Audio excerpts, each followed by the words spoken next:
Hello everyone and welcome to only IAS. स्वागत है आपका आज के रिडल डिस्कशन में। पहला सवाल सुमित सर का है, तो वो आज एक ऑफलाइन क्लास ले रहे हैं, इसलिए वो अटेंड नहीं कर पाए सेशन। मंडे से उसको फिर से कंटिन्यू करेंगे। तो चलिए शुरू करते हैं आज की डिस्कशन। और आज हम 3 आर्टिकल्स डिस्कस करेंगे। आत्मनिर्भर भारत बनाने में बैंकिंग सेक्टर का क्या रोल है और किस लेवल तक वो एक मजबूत बैंकिंग सेक्टर होना हमारे लिए बहुत इंपॉर्टेंट है और क्या क्या बदलाव उसकी वजह से आए हैं।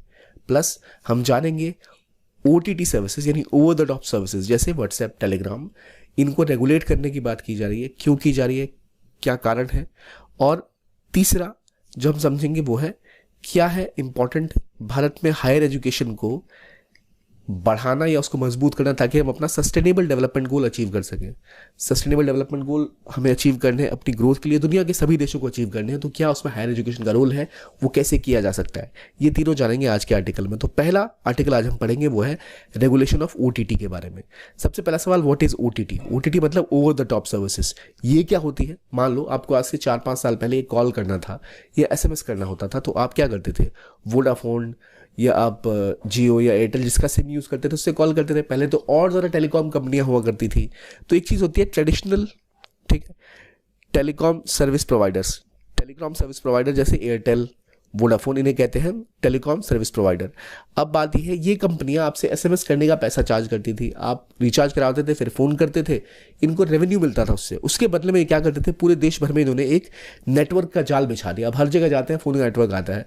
तो पहले केवल BSNL थी, बाद में प्राइवेट कंपनीज भी आई, इनके ऊपर एक सोशल रिस्पॉन्सिबिलिटी भी थी, इन्होंने उसी रेवेन्यू से अपने आप को एक्सपेंड किया। अब क्या हो गया, अब लोग कॉलिंग के लिए फ़ोन का इस्तेमाल बहुत कम करते हैं, SMS तो कोई करता ही नहीं है। इस सिनेरियो में जहां लोग OTT सर्विसेज का ज़्यादा इस्तेमाल करते हैं, तब बात ये की जा रही है क्या हमें ज़रूरत है OTT को रेगुलेट करने की। क्योंकि याद रखिए, उनको आपका ना फ़ोन, SMS कुछ अगर उनको लगा खतरनाक है या संवेदनशील है तो वो सरकार को सौंप दे देते थे, लेकिन OTT कंपनीज तो ऐसा नहीं करती है। तो इसीलिए सवाल ये है कि क्या आप ज़रूरत है गवर्नमेंट पॉलिसीज़ बदलने का और इसको चेंज करने का, ताकि ये पहुँच सके हर व्यक्ति तक। ये जानेंगे इस वीडियो में क्या है पूरी कहानी। तो आपकी GS पेपर 2 का एक इंपॉर्टेंट टॉपिक है गवर्नमेंट पॉलिसीज और डेवलपमेंट में उसके क्या इंपैक्ट है इसके बारे में। तो सबसे पहले व्हाट इज OTT आप जान गए, over the top services. Over the top यानी इंटरनेट के माध्यम से, अगर आपके फ़ोन में इंटरनेट है तभी आपका व्हाट्सएप चलेगा, तभी टेलीग्राम, तभी नेटफ्लिक्स चलेगा, इसलिए इसे कहते हैं ओवर द टॉप। इसके लिए एक बेसिक आपको पहले इंटरनेट चाहिए होता है। जो बेसिक इंटरनेट देने के लिए आपको किसी टेलीकॉम ऑपरेटर ने बहुत सारा पैसा निवेश किया है। तो इसीलिए ट्राई ने हाल ही में एक कंसल्टेशन पेपर निकाला कि भाई हम जरा चेक तो करें कि क्या मैकेनिज्म होना चाहिए, कैसे OTT को हमें, और स्पेसिफिकली OTT में जो कम्युनिकेशन सर्विसेज हैं उनको कैसे हमें रेगुलेट करना चाहिए। इसका कारण क्या है? इसका कारण यह है कि अब ना, पहले देखो कहीं अगर राइट्स होते थे, कहीं राइट्स हुए, कहीं अगर और किस तरह की हिंसा भड़की, तो वो कारण होता था लोग फ़ोन पे कुछ धमकियां दे देते थे या कुछ ऐसा हो जाता था। अब क्या है, व्हाट्सएप, टेलीग्राम, सिग्नल, इनके थ्रू सब सर्कुलेट किया जाता है। तो देश भर में बहुत सा अनरेस्ट जो है वो OTT की वजह से फैल रहा है और उसको रेगुलेट करने का कोई तरीका भारत में है नहीं। DM जो चाहे अपने लॉ के हिसाब से वो किसी डिस्ट्रिक्ट में बंद कर सकता है टेलीकॉम सर्विसेज, या टेलीकॉम ऑपरेटर को किसी कॉल रिकॉर्ड्स मांग भी सकते हैं अगर सीनियर लेवल के मिनिस्टर्स हैं, तो किसी अगर क्रिमिनल केस एश्योर्ड है तो सिक्योरिटी के नाम पर। लेकिन टेररिस्ट एक्टिविटीज, राइट्स, इन केसेस में हम किसी भी हाथ पे OTT पे हाथ नहीं लगा सकते। ये एक बड़ा मुद्दा है। तो OTT को लेकर कंसल्टेशन पेपर आया है कि भाई कैसे इन सबको कंट्रोल किया जाए। और ये जो दिक्कत है सिर्फ इसीलिए नहीं है कि ये OTT के लिए लॉज नहीं है, प्लस OTT किसी ट्रेडिशनल जो हमारा मीडिया कवरेज है ना, वो किसी के अंदर फॉल नहीं करता। यानी ट्रेडिशनल अगर कोई भी प्रोवाइडर है, उसको डर है कि भाई कम्युनिकेशन सर्विसेज की बात है, सैटेलाइट की बात है, आपके टावर्स की बात है, इनके साथ ऐसा कुछ नहीं है। मोस्ट ऑफ दम कुछ इंडिया में है भी नहीं। उनकी पूरी टीम एक टाइम में व्हाट्सएप के सिर्फ 26 लोगों की हुआ करती थी। तो ट्राई ने कहा है कि भाई जो स्टेक होल्डर्स हैं वो अलग अलग तरह से डिफाइन करते हैं, लेकिन जो दिक्कत है वो है कि आप OTT चला रहे हो लेकिन कोई भी रेवेन्यू जो है वो ट्रेडिशनल टेलीकॉम ऑपरेटर को, ट्रेडिशनल सर्विस प्रोवाइडर को नहीं मिल रहा। तो जो भारत के सर्विस प्रोवाइडर हैं, चाहे एयरटेल हो, चाहे जियो हो, चाहे वोडाफोन हो, सब चाहते हैं किसी तरह रेगुलेट हो ताकि उनकी तो कमाई थोड़ी कम हो। तो जितने ये होस्टिंग प्लेटफॉर्म है, चाहे वो व्हाट्सएप हो, चाहे टेलीग्राम हो, इन सबको क्या चाहिए? पहले एक बेसिक लेवल ऑफ इंफ्रास्ट्रक्चर चाहिए। जिसने वो पुश किया उसको क्या फ़ायदा? तो अभी जो रेगुलेशन है OTT प्लेटफॉर्म पे कुछ नहीं है, कोई लॉ नहीं है। लेकिन अगर आप टीवी की बात करें, मान लो आप टीवी देख रहे हो, उस पर आपको NBA है, जैसे नेशनल ब्रॉडकास्टिंग स्टैंडर्ड अथॉरिटी, ये बहुत कुछ रेगुलेट करती है। फिर आपके पास जो प्रिंट मीडिया है, उसके लिए आपके पास क्या है? प्रेस काउंसिल ऑफ इंडिया है, वो खुद से अपने आप को रेगुलेट करते हैं। OTT प्लेटफॉर्म्स के लिए कुछ नहीं है, चाहे हम टेलीविजन की बात करें, यानी जो वो आप टीवी पे ही देख रहे हो ना भाई, आज के टाइम में अमेजॉन और नेटफ्लिक्स तो टीवी पे आता है, ना ही जो कम्युनिकेशन सर्विसेज उनके लिए कोई रूल है। तो बहुत ज़रूरी है कि गवर्नमेंट कुछ ना कुछ रेगुलेशन लाए। अब ज़रूरत क्यों है? ज़रूरत इसलिए है क्योंकि अभी तक OTT के कुछ फ़ायदे और नुकसान है, पहले वो जानते हैं। देखिए, फ़ायदा ये है, बहुत लो कॉस्ट है, मल्टीपल प्लेटफॉर्म पर सर्विस प्रोवाइड करता है, बिल्कुल ओरिजिनल कंटेंट है, लेकिन इसे चाहिए इंटरनेट, अच्छी कनेक्टिविटी और ऑनलाइन सिक्योरिटी की कोई गारंटी नहीं, क्योंकि कोई जिम्मेदार नहीं है। व्हाट्सएप कह सकता है हमारा काम केवल मैसेज भेजना है, हमें नहीं पता भाई आगे क्या होता है हमारे मैसेजेस के साथ। तो इसलिए रेगुलेशन की रिक्वायरमेंट तो है ही। और ऑफिशियली अगर हम देखें, जो मेन मुद्दे हैं वो 3 तरह पे आते हैं। पहला, इनका कॉन्फ्लिक्ट है ट्रेडिशनल सर्विस प्रोवाइडर से, कि भाई हमें रेगुलेशन भी करना पड़ता है, हम रेगुलेट भी होते हैं, हमें टैक्स भी भरना है, हमें सरकारें बताएगी भाई दंगे हो रहे तो हमें सब कुछ बंद भी करना है। वहाँ ये इनके साथ नहीं होता, इनको बहुत बड़ा एडवांटेज है। इसलिए लोग अब फ़ोन छोड़कर यही जो OTT सर्विसेज है इसका इस्तेमाल करते हैं कम्युनिकेट करने के लिए, जिससे एक बहुत बड़ा रेवेन्यू इरोजन भी हो रहा है। ट्रेडिशनल सर्विस प्रोवाइडर का रेवेन्यू जा रहा है सारा का सारा, जो मान लो पहले लोग कॉल या रिचार्ज करवाते थे, उससे अब क्या हो रहा है, कंज्यूमर बिहेवियर भी शिफ्ट हो रहा है, आप कभी कॉल्स पे वापस आएंगे भी नहीं। तो इन्होंने कहा है कि भाई टेलीकॉम का जो हमारी अथॉरिटी है उसको एक पैरिटी लानी चाहिए, ताकि जैसा जो ट्रेडिशनल टेलीकॉम प्रोवाइडर हैं, जो लॉज उनके ऊपर लागू होते हैं सिक्योरिटी या रेगुलेशन के नाम पे, वैसा ही कुछ OTT सर्विसेज के काम में भी आए। और एक लाइसेंसिंग रिक्वायरमेंट की भी बात की जाती है। वो कहते हैं कि भाई हमें टेलीकॉम ऑपरेटर्स को पहले एक लाइसेंस लेना पड़ता है, तब जाकर वो वॉइस या SMS सर्विस दे सकते हैं। आजकल को कोई भी ऐप बनाकर टेलीकॉम सर्विसेज फ्री में दे सकता है, कॉल मैसेजिंग, और वो और ज़्यादा इनक्रिप्टेड भी देते हैं। तो ये जो लीगल फ्रेमवर्क है, ये जो रेगुलेटरी फ्रेमवर्क है, इसमें कहीं पर जगह नहीं है कि कैसे उसे कंट्रोल किया जाए। अभी टेलीकॉम प्रोवाइडर को आप देखो, टेलीग्राफ एक्ट है, फिर telecom regulatory authority of India act है 1997, इन सब के अंतर्गत पूरी तरह उनको रेगुलेट किया जाता है। लेकिन ये सब कुछ भी OTT पे अप्लाई नहीं करता, जहां अब मेजॉरिटी ऑफ कॉल्स हो रही हैं, स्पेसिफिकली फाइनेंशियल कॉल्स। तो एक इंपॉर्टेंट है कि ये सब चीज़ें देखते हुए ट्राई को भी लगा कि नहीं, कुछ तो करना पड़ेगा। कंसल्टेशन पेपर आया, प्लस जो लॉबी है वो स्ट्रांग है ट्रेडिशनल सर्विस प्रोवाइडर्स की, बड़ी बड़ी कंपनियां हैं टेलीकॉम की। पर क्या ये ज़रूरी है कि हम रेगुलेट करें? अगर हम रेगुलेट करेंगे तो जो फ्रीडम ऑफ स्पीच है उसका क्या होगा? हालांकि ट्राई ने यह भी नोट किया कि अभी तक जो टेलीकॉम सर्विसेज बढ़ी हैं, उसमें टेलीकॉम ऑपरेटर्स को भारत में एक यूनिवर्सल सर्विस ऑब्लिगेशन फंड है, इसमें कंट्रीब्यूट करना पड़ता था ताकि पूरे देश में वाईफाई फोन सर्विसेज प्रोवाइड की जा सके, हर देश के कोने में टेलीकॉम सर्विसेज पेनिट्रेट कर पाए। ऐसा कुछ तो नहीं किया उन लोगों ने, जो OTT वाले हैं फ्री में बिल्कुल मलाई खा रहे हैं। तो इन सब चीज़ों को देखते हुए नेशनल सिक्योरिटी पब्लिक ऑर्डर की बात है, जहां आप इंटरसेप्ट कर सकते हो कॉल्स को। अगर कोई खतरनाक आतंकवादी बात कर रहे हैं या गवर्नमेंट को ऐसा लगे कुछ बुरा हो रहा है तो उसको कंट्रोल कर सकते हैं, वायलेंस को कंट्रोल कर सकते हैं। ऐसा कुछ OTT के साथ आप नहीं कर सकते। इसलिए एक बात की जा रही है कि हमें कुछ ना कुछ रेगुलेट करने के लिए करना ही पड़ेगा। अब आप खुद से पूछिए कि OTT रेगुलेट करोगे कैसे, चैलेंजेस क्या हैं? आर्टिकल मत भी देखो, अपने आप से पूछो क्या चैलेंजेस आपको दिखते हैं। पहला, एक तो जो इसकी वॉल्यूम है बहुत ज़्यादा है, अराउंड इस साल के अंत तक तो 50 मिलियन लोग जो है वो ऑलरेडी यूज़ कर रहे होंगे OTT सर्विसेज का। प्लस अगर आपने इस बड़े वॉल्यूम लेवल पर भी रेगुलेट करना स्टार्ट कर दिया तो आपको नहीं लगता ऑलरेडी हम जैसा देख रहे हैं कि मीडिया के स्टैंडर्ड बहुत ख़राब हो गए हैं। कोई एक पार्टी अगर गवर्नमेंट में आए जो बहुत सारा डिक्टेटोरियल टेंडेंसी रखे, चीज़ें कंट्रोल करना चाहे, तो उसके थ्रू OTT को भी कंट्रोल करने की कोशिश कर सकती है। अभी वो बिल्कुल फ्री माध्यम है, तो कोई व्यक्ति अगर कहीं टीवी पे कुछ नहीं कर पा रहा तो अपना वो खुद का YouTube चैनल खोल ले रहा है। कभी कुछ नहीं हो पा रहा है, आपको अगर लग रहा है कि आपका कॉल को रिकॉर्ड कर लेगा तो आप WhatsApp पे कॉल कर लेते हो। आपकी सिक्योरिटी भी तो इंपॉर्टेंट है ना।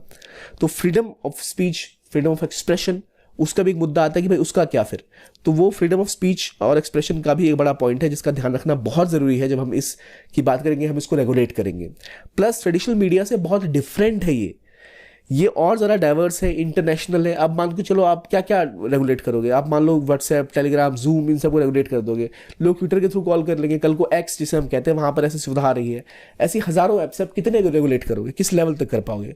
और प्लस कई सारी ऐसी चीज़ें हैं जो इंडिया में ऑपरेट ही नहीं करती, वो बाहर से आती है। तो उसको रेगुलेट करने के लिए आपको जो एनफोर्समेंट आप करोगे, आपके पास लॉज है या आपका जुरिस्डिक्शन है उस तक, या भी या नहीं है, वो भी नहीं है, तो फिर आप कैसे बात कर सकते हो इस चीज़ की? तो ये सारे चैलेंजेस हैं, लीगल चैलेंजेस हैं। जैसे अब जो है कई सारे जो शोज आते हैं उनके ऊपर ऑफेंसेस लगा दिए थे। स्टैंड अप एक शो आया था जिसके ऊपर IPC 6 और IT एक्ट लगाया गया था कि भाई ये देश के उसके लिए खराब है,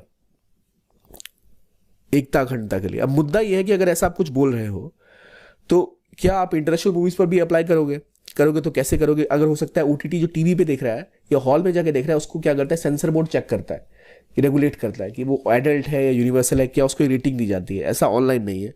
पर एक एडल्ट व्यक्ति अगर ऑनलाइन अपने घर में कुछ देख रहा है तो वो एडल्ट है, उसके पास तो राइट है जो देखना चाहे वो देखो, उसके पास इतनी क्षमता है कि अपने विवेक के अनुसार वो डिसाइड कर सकता है। ये भी एक चैलेंज है। तो भाई क्या किया जा सकता है, इस आर्टिकल का सबसे इंपॉर्टेंट पार्ट हम डिस्कस करें क्या किया जा सकता है। इसने कहा है कि क्यों ना एक हाइब्रिड गवर्नेंस मॉडल हम शुरू करें। हाइब्रिड मॉडल क्या होता है, जिसमें एक, जैसे हमने प्रेस में भी बोला है ना, प्रेस काउंसिल ऑफ इंडिया वो एक इंडिपेंडेंट बॉडी है, सेल्फ रेगुलेटरी बॉडी है, वैसी एक सेल्फ रेगुलेटरी बॉडी इंडस्ट्री के स्टेक होल्डर्स बनाए ताकि जो दिक्कतें या शिकायतें हैं उसको कंट्रोल किया जा सके। और उसके अलावा एक अपील मैकेनिज्म होना चाहिए कि अगर आप जो कर रहे हैं वो सही नहीं है तो उसके खिलाफ अपील की जा सके और वो एक ऊपरी लेवल तक जाया जा सके चीज़ों को लेकर। अगर जो एक सेल्फ रेगुलेटरी बॉडी इसके ऊपर एक्शन नहीं लेगी तो ये एक अच्छा कदम जरूर है, पर फिर वही बात है, इतना ज़्यादा वॉल्यूम है ना, इतनी ज़्यादा ऐप्स हैं, इसे कंट्रोल करना मुश्किल है। फिर एक क्वासी जुडिशियल बॉडी बनाने की बात है जिसमें इंडस्ट्री एक्सपर्ट हो, जुडिशियल मेंबर हो, क्योंकि यहां याद रखिए टेक्नोलॉजी बहुत बड़ी चीज है। तो जिसे टेक्नोलॉजी आती है, जिसे ये सिस्टम पता है, वही ऑपरेट कर सकता है, वही यहाँ चीजों पर काम कर सकता है। इसलिए बात की जाती है कासी जुडिशियल बॉडी बनाने की जिसमें जुडिशियल एक्सपर्ट हो प्लस इंडस्ट्रियल एक्सपर्ट्स हो। और कोशिश की जाए कि जब ऐसा कुछ बने तो भारत में सबसे बड़ी दिक्कत क्या है, कोर्ट तो चले जाओ, कभी वापस ही नहीं आ पाओगे आप। उसके लिए एक स्पीडी रिजोल्यूशन हो कंटेंट का, और जिससे कोर्ट्स पे बर्डन कम बने और हम कोई और अगर ऑप्शन ढूंढ पाए तो वहाँ हमें जाना चाहिए इसको लेकर, इसको सॉल्व करने को लेकर। ये भी ज़रूरी है कि जो बॉडी बने वो अनबायस्ड हो, क्योंकि इम्पार्शियल और अनबायस्ड बॉडी नहीं होगी जो किसी एक को प्रेफर करेगी तो भाई ये इनका हाल भी वैसा हो जाएगा। जैसे गवर्नमेंट चेंज हुई तो दूरदर्शन में जो शोज़ हैं वो पर्टिकुलर गवर्नमेंट, क्योंकि गवर्नमेंट का ही चैनल होता है तो वो उस तरह की शोज़ दिखाने लगते हैं। तो क्या OTT वैसे भी हो जाएंगे। और ऑलरेडी जो ड्राफ्ट इंडियन टेलीकम्युनिकेशन बिल 2022 का है उसमें बात की गई है कि टेलीकम्युनिकेशन सर्विसेज में हम OTT को भी ऐड करेंगे। जो ड्राफ्ट बिल है उसमें बात की गई है, तो शायद ये किया जा सकता है। प्लस एक हाइब्रिड सॉल्यूशन प्लस एक क्वासी जुडिशियल बॉडी, ये इंपॉर्टेंट स्टेप्स हैं। प्लस क्या हम इसे एक ट्रेडिशनल लाइसेंसिंग पैरिटी दे सकते हैं TSP के साथ, यानी जो ट्रेडिशनल सर्विस प्रोवाइडर है जैसे उसको लाइसेंसिंग करनी पड़ती है कॉल SMS के लिए, क्या वैसा ही हम OTT कम्युनिकेशन ऐप्स के लिए कर सकते हैं कि भाई आपको लाइसेंस लेना पड़ेगा तभी आप कॉल सर्विसेज कर सकते हो। मुश्किल ज़रूर है पर कहा जा सकता है। नॉर्मली क्या होता है ना कि आपको सर्विस देने के लिए एक यूनिफाइड एक्सेस सर्विस लाइसेंस चाहिए होता है, OTT में तो नहीं चाहिए। क्या हम ये कर सकते हैं कि अगर आपको इस लेवल में, मान लो आपके ऐप से एक बार 10 मिलियन से ऊपर कॉल्स हो रही है या फिर इतने आवर्स की कॉल्स हो रही है तो आपको ये लाइसेंस लेना पड़ेगा जिसके अंदर जो गवर्नमेंट रेगुलेशन है उसका पालन करना पड़ेगा। तो ये कुछ सॉल्यूशन है जो हो सकते हैं OTT के सुधार के लिए। तो अगर आप अपने आंसर्स लिख रहे हो तो आपको 4-5 पॉइंट्स तो दिख रहे हैं कि भाई हाइब्रिड मॉडल की बात हो गई, self regulatory plus appeal mechanism पर आप प्लस आप बात करो लाइसेंसिंग को हम पैरिटी ला सकते हैं आफ्टर अ थ्रेशोल्ड, यानी इतने अगर लोग आपके ऐप पर हैं आपने थ्रेशोल्ड को ब्रीच कर दिया, जैसे 1 मिलियन लोग आपने थ्रेशोल्ड बना दिया उसके ऊपर गए तो आपको ये सारी चीज़ें फॉलो करनी पड़ेगी। ऐसे कुछ स्टेप्स लिए जा सकते हैं इसके लिए। और अगर ये मैंडेट किया जा सके कि इनको भी भाई ये लाइसेंसिंग करनी है तो उनको फिर आप अलग अलग चीज़ों में और इन्वॉल्व कर सकते, जैसे KYC और जो इंक्रिप्शन रेगुलेशन है भारत का, यानी कस्टमर की कॉपी आधार कार्ड जो हम बैंक में करते हैं वो हम उनके साथ भी अप्लाई कर सकते हैं ताकि जो इलीगल काम है वो रुक जाए। हालांकि थोड़ी सी एक अतिशयोक्ति होगी कि भाई आप व्हाट्सएप या जूम पे ऐसा कैसा करोगे, पर एक देखा जा सकता है कि ये रास्ता भी हो सकता है। तो ये बात हो गई OTT सर्विसेज की और क्या नतीजा होना चाहिए, क्या ज़रूरत है और क्यों करना ज़रूरी है, प्रोज एंड कॉन्स हमने डिस्कस कर लिया। अगला आर्टिकल बात करता है बैंकिंग सेक्टर की, कैसे वो भारत को आत्मनिर्भर भारत बनाने के लिए एक महत्वपूर्ण कदम उठा रही है। इसमें हम बात करेंगे जो GS पेपर 3 का टॉपिक है इंडियन इकोनॉमी एंड इश्यूज, उससे रिलेटेड है, बहुत ज़रूरी टॉपिक है। तो चलिए डिस्कस करते हैं। पहली बात, आत्मनिर्भर भारत क्या होता है। इट मीन्स सेल्फ रिलायंस, आप स्वयं से स्वयं पर निर्भर हैं। स्वयं से स्वयं पर निर्भर कैसे होते हैं, हर कोई व्यक्ति देश में 1 करोड़ की संपत्ति लेके पैदा नहीं होता, उसको बिजनेस करना पड़ेगा, काम करना पड़ेगा, एजुकेशन लेनी पड़ेगी। कैसे लेगा कोई व्यक्ति, अगर वो किसी मनी लेंडर से पैसे लेगा जिंदगी तो लोन चुकाने में बीत जाएगी। तो उसका सुधार क्या होता है कि भाई आप बैंक से जाओ, लोन लेके पढ़ो, जब आप पढ़ो तो लोन चुका दो, फिर आप लोन लो, एक बिजनेस स्टार्ट करो, फिर वो लोन चुकाते रहो। तब तक आपके पास एक कैपिटल नहीं है तो वो पूरा काम एक देश का बैंकिंग सेक्टर आपके लिए करता है। तो इसलिए देश में अगर आपको बहुत आगे लेके जाना है ना, गवर्नमेंट की पॉलिसीज को लोगों तक पहुंचना है, लोगों के पास सेल्फ एम्पावरमेंट हो, तो उसके लिए बैंकिंग अवेयरनेस बहुत इंपॉर्टेंट होती है।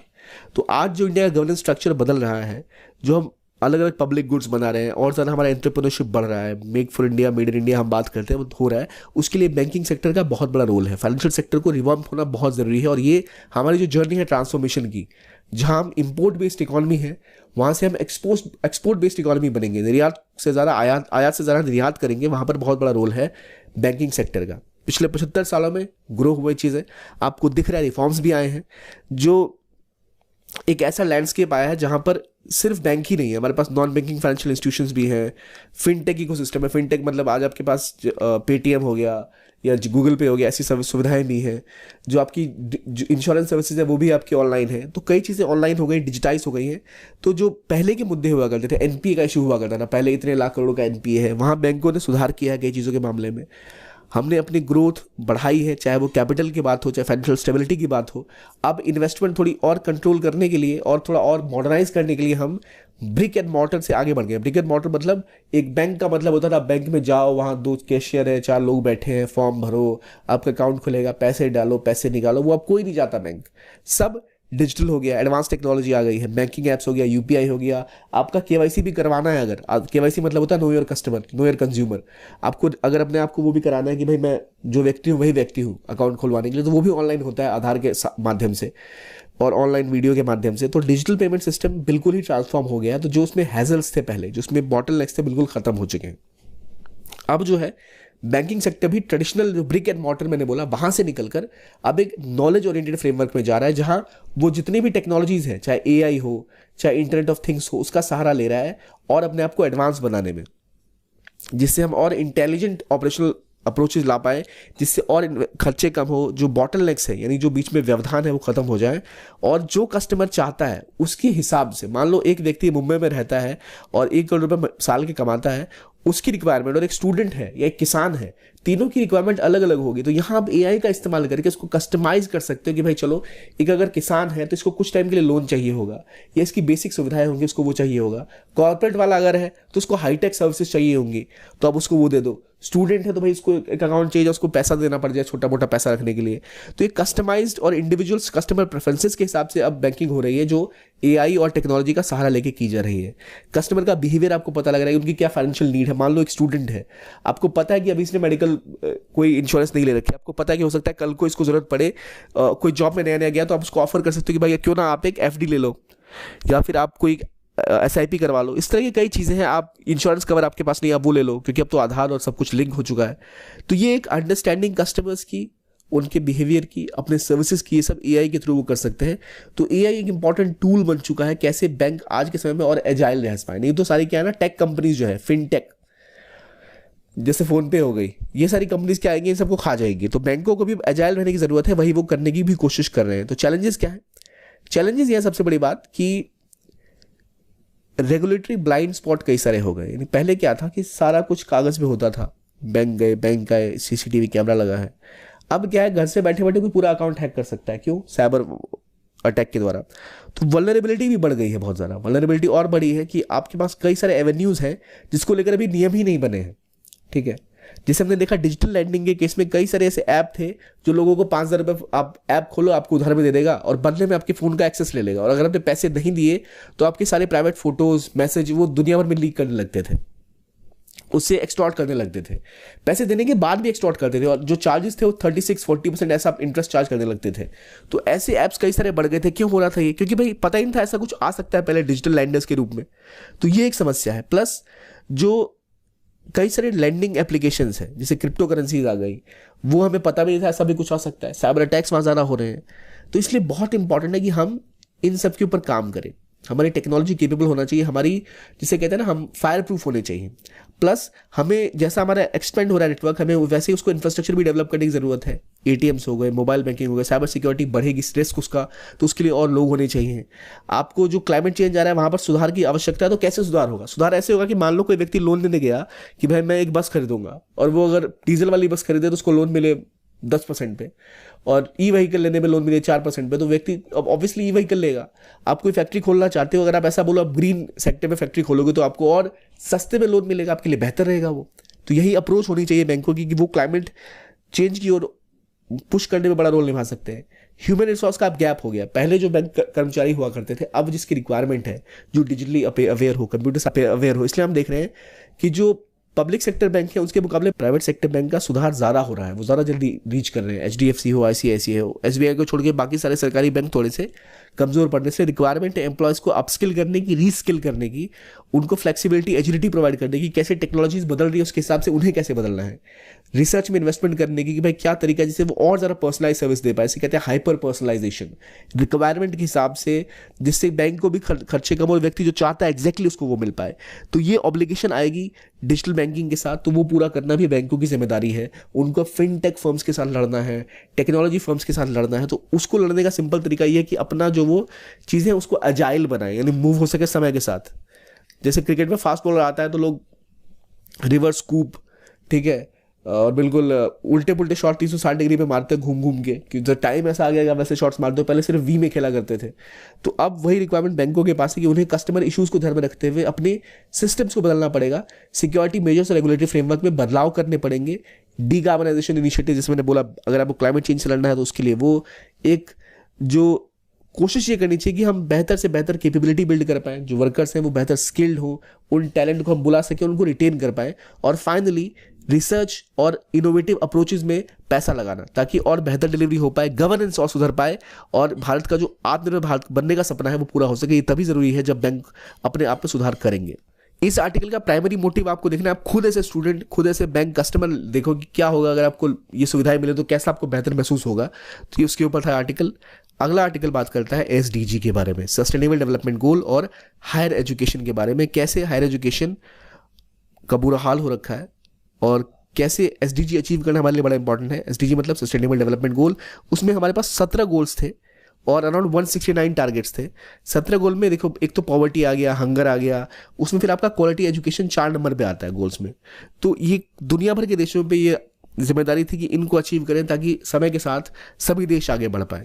तो उसमें जो SDG 4 है हमारा, वो बात करता है एजुकेशन को लेकर। लेकिन भारत जैसे देश में भी जहाँ इतनी अच्छी इकोनॉमिक ग्रोथ है, फिर भी हम SDG गोल्स को उतना अचीव नहीं कर पाए।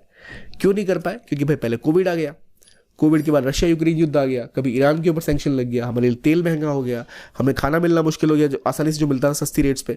अब तो इस विवादों के चक्कर में काफ़ी दिक्कतें आती है। तो आमतौर पे हम ना SDG में पॉवर्टी, हंगर, वाटर में फोकस करते हैं। ये आर्टिकल बात करता है एजुकेशन के ऊपर, क्वालिटी एजुकेशन।